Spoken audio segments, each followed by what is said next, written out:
নমস্কার বন্ধুরা, গোলাপ জামুনের রেসিপিটা চটপট দেখে নিন।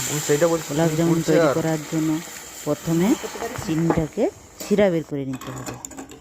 একটু 2 মিনিট ঘাঁটার পরে শিরাটা হয়ে যাবে রেডি। তারপরে কড়াইতে 2 চামচ ঘি দিতে হবে। ঘিটা 2 চামচ দেওয়ার পর তারপরে কি করতে হবে না, ফেটে নিতে হবে। ফেটে নেওয়ার পর দুধটাকে ঢেলে দুধটাকে ফুটিয়ে নিতে হবে।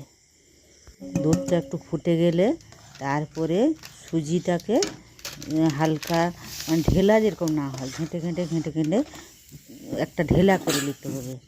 ঢেলাটা তারপরে অল্প ঠান্ডা করে নিতে হবে। তার সঙ্গে কর্নফ্লাওয়ার দিয়ে ভালো করে মেখে তাকে গোল গোল করে যেরকম না ফাটে জিনিসটা তৈরি করে নিতে হবে। ফেটে গেলে কিন্তু ঠিকঠাক হবে না জিনিসটা।